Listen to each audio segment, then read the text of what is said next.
Olá, alunas e alunos da nossa Faculdade de Legale. Eu sou o professor Francisco. Eu vim ministrar essa aula para vocês de revisão criminal, uma aula processual, processual penal, sobre revisão criminal. Esses primeiros minutos da aula eu sempre me identifico, para o aluno saber quem é que está falando com eles. Eu sou o professor Francisco, sou advogado, estou cursando a minha 9ª pós-graduação em Direito, eu tenho concluído 8 pós-graduação em Direito, sempre com o mesmo. Por que eu tenho tantas pós-graduação? Porque eu tenho um objetivo, o meu objetivo é concurso público, então eu sempre direcionei a isso. As minhas aulas sempre são direcionadas a concurso público, eu sempre direciono para os meus alunos um viés entre lei, doutrina e jurisprudência dentro do tema que eu estou ministrando.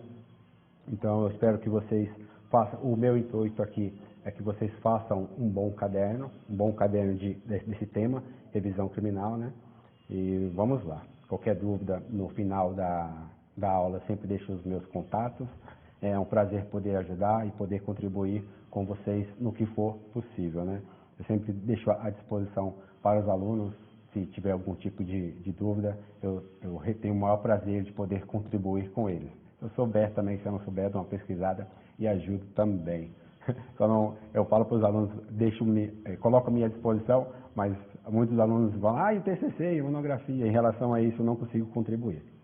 Mas em relação ao conteúdo acadêmico, muitas vezes eu consigo contribuir. Mas vamos lá, esse primeiro momento da aula eu sempre deixo para me apresentar e para falar um pouquinho com vocês em relação a isso e incentivar os alunos também a prestarem concurso público e seguirem na carreira que tanto sonham, Aqui nas nossas aulas vocês terão professores e também tem professores que são juízes, professores que são promotores, professores que são advogados, professores que são delegados, professores com viés mais doutrinário, mais acadêmico. Então, cada professor tem a sua direção, para aquilo que ele mais se concentra os seus estudos. E o meu é esse, é poder contribuir, sempre falando, isso aqui cai em prova, isso aqui não é mais cobrado, o que pode ser cobrado numa prova objetiva em relação a este assunto, sempre voltado ao mesmo assunto. Eu também sou professor de Direito Constitucional, também sou professor de Direito Eleitoral também. Eu ministro essas 3 matérias, penal, processo penal, constitucional e eleitoral. Então, eu sempre fico fazendo um link entre algumas matérias. E é isso, tá bom já de falar de mim, eu parei esses 3 minutinhos para poder me apresentar. Espero que vocês gostem da aula e espero que vocês acompanhem a minha aula, sempre como eu falo para os meus alunos, acompanhem a aula com a lei aberta, o artigo 621 até o artigo 629 do Código de Processo Penal. Este é o assunto que nós vamos falar hoje. Temos aí pouquinho tempo para poder falar sobre revisão criminal, praticamente 1 hora, 4 blocos de 15 minutos. Mas eu espero poder contribuir nesse pouco tempo sobre esse assunto que é tão grande, que é a revisão criminal. Poderíamos ficar aqui 3, 4, 5, 6 horas falando sobre revisão criminal, mas eu quero fazer uma revisão zona sobre esse assunto e pontuar com vocês os principais tópicos que são cobrados e que se espera que você saiba sobre revisão criminal. Vou começar aqui pelo conceito, eu vou falando, você vai escrevendo, eu peço que você pare a aula, pause a aula aí na sua casa, onde você estiver assistindo, se possível, e pegue a lei, vamos acompanhar pela lei e anote também, faça um bom caderno, porque daqui a pouco, que nem eu sempre falo para os meus alunos, que daqui a 2, 3 meses você já não vai lembrar de mais nada. O que vai te relembrar vai ser o seu caderno, as coisas que você vai anotar hoje, que vão te ajudar bastante lá na frente, para advogar, para o conhecimento acadêmico e até mesmo para um concurso público. Certo? O conceito de revisão criminal. Vamos lá.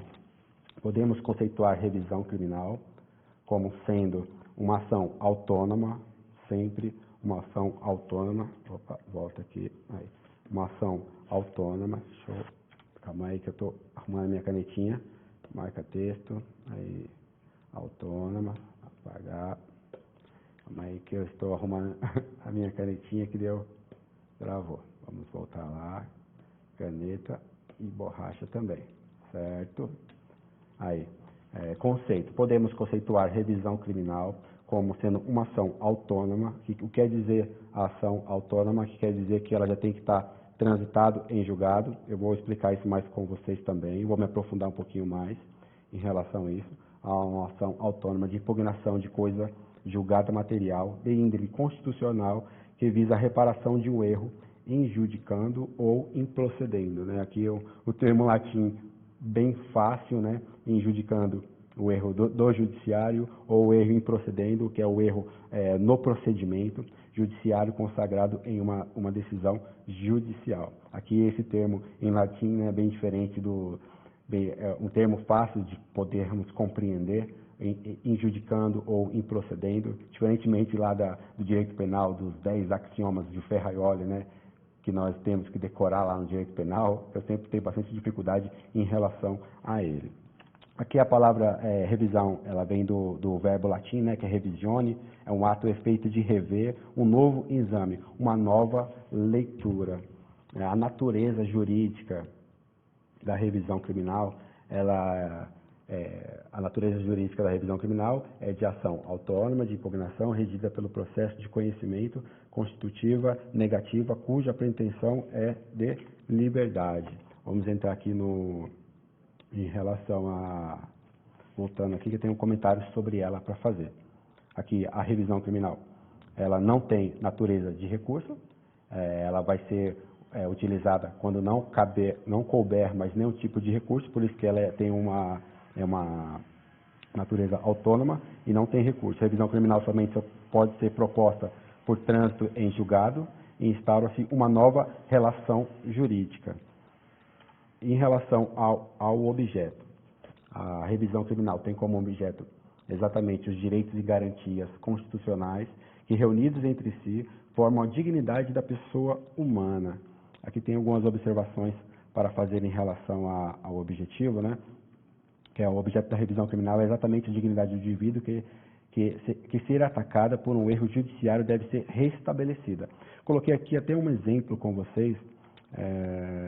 Se um condenado for proferido por um juiz absolutamente incompetente, transitado em julgado, óbvio que parece que o indivíduo não se garantiu da expressão e da sua liberdade nos termos determinados pela nossa Constituição.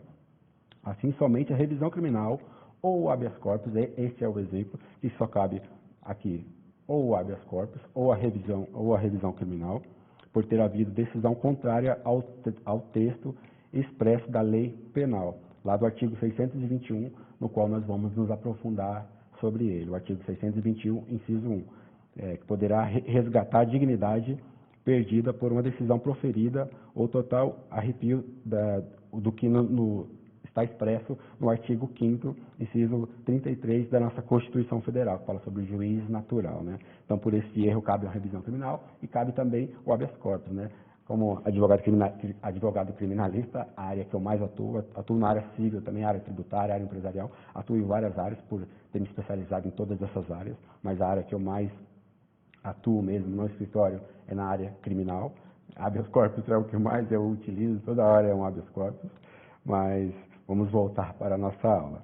Em relação uma outra observação também, em relação ao objeto. A revisão criminal, ela tem como objeto exatamente os direitos e garantias constitucionais, que reunidos entre si formam a dignidade da pessoa humana. As condições para regular o exercício do direito de agir, a revisão criminal sendo uma ação, está sujeita às condições genéricas do direito de agir, que nós vamos analisar ela, a possibilidade jurídica do pedido. Mas eu peço que você continue escrevendo, tenho bastante informações para poder transmitir para você, que você faça esse bom caderno. Esse é o meu intuito, sempre bato nessa mesma tecla. Eu vou falar trazer bastante informações para você, mostrar alguns slides, vou marcar aqui os pontos principais, mas você precisa anotar as informações que eu estou te passando. Meu esboço aqui é direcionado na especialização que eu já tive, na doutrina com os professores e também em livros, e relacionada também ao que já vem caindo em concurso público há muito tempo, né? Pegadinhas clássicas sobre este assunto. Em relação à legitimidade ad causa. A legitimidade para propor a ação de revisão criminal está expressamente lá no artigo 623 do Código de Processo Penal, que nos diz que a revisão poderá ser pedida pelo próprio réu ou por procurador legalmente habilitado, ou, no caso de morte do réu, pelo cônjuge, ascendente, descendente ou irmão. Eu vou comentar aqui com você em relação a ela. Quem pode, aqui também já pode ter já tem esse tem uma divergência doutrinária em relação a esse posicionamento da legitimidade ad causa. Quem pode propor ou não. Aqui também já está incluso atualmente o que vive na união estável, né, o cônjuge que vive na união estável, na famosa UE, né, que nós falamos lá no direito civil. Aqui também já é cabível, né, pelo Código Civil. Eu até anotei aqui, o artigo 1723 do Código Civil, também já se encaixa aqui para a revisão, também já pode propor, esse é o termo certo, né, para quem está estudando aí para prestar um exame de ordem, tem que usar o verbo correto, que é propor, e também já pode, e aqui a doutrina, há uma grande divergência da doutrina majoritária, da doutrina minoritária, em relação a quem pode propor. Aqui a divergência é o Ministério Público, ele pode propor? Muitas vezes que pode vir ser cobrado para você em uma prova dissertativa, em um concurso público, muitas vezes pode vir te cobrando isso, eu já vi cobrando esse tipo de questão. Se o Ministério Público ele tem legitimidade para propor uma revisão criminal, a doutrina, grande parte da doutrina entende que não se pode, porque não está previsto lá no artigo 623 do Código de Processo Penal. Por não estar expresso lá, o Ministério Público não pode, porque não tem lá o Ministério Público que estão entre os legitimados para propor a revisão criminal. Porém, a doutrina majoritária, por que se entende assim, a doutrina minoritária e a doutrina majoritária? Porque a majoritária aqui é adotada pelo nosso ordenamento, muitas vezes, pelos nossos tribunais, né? Tanto pelo STF quanto pelo STJ. Eles entendem, seguem a doutrina majoritária. E a doutrina majoritária nos diz que o Ministério Público ele pode propor a revisão criminal, sim, porque está previsto lá na Constituição Federal, lá no artigo 127 caput, que incumbe ao Ministério Público de defender a ordem jurídica democrática. Por isso que a doutrina majoritária segue esse entendimento, com um viés mais voltada para a Constituição, não com os olhos pequenos da lei ordinária, que é o Código de Processo Penal. Por este motivo que a doutrina majoritária entende, se você também pode colocar isso em uma prova dissertativa, normalmente em prova objetiva já não vem cobrando esse conceito tão aprofundado, mas em uma prova dissertativa você já consegue aprofundar em relação a este assunto, que segundo a doutrina majoritária, segue-se o entendimento de que com um olhar mais constitucional, que deve prevalecer, cabe sim ao Ministério Público propor a revisão criminal, com previsão no artigo 127 caput da Constituição Federal, sobrepondo ao artigo 623 do Código de Processo Penal. Esse é o entendimento que tem. E aqui ainda tem a legitimidade do Ministério Público em propor a revisão criminal. Porém, o operador de direito deve olhar tal legitimidade para a Constituição não só pelos olhos da lei ordinária. Há que se fazer uma interpretação do artigo 623 do Código de Processo Penal conforme a Constituição. Defendemos aqui que o mesmo ponto de vista, a possibilidade do companheiro para propor a revisão criminal, pois mesmo não sendo casado, né, o artigo 1723 do Código Civil. Eu coloco o meu esboço aqui para mim não esquecer de falar, porque muitas vezes eu falo, ministro a aula, sem olhar o esboço e esqueço de falar muitas coisas. Então, eu não arrisco de perder que o meu aluno perca uma informação assim que muitas vezes é preciosa por simplesmente confiar somente na minha mente. Na minha mente está passando um montão de coisas de várias outras matérias e muitas vezes eu vou passando por cima e não consigo. Por isso que eu também não coloco todo o material aqui no slide, porque eu também quero que o aluno escreva. Eu acho de extrema importância o aluno fazer um caderno.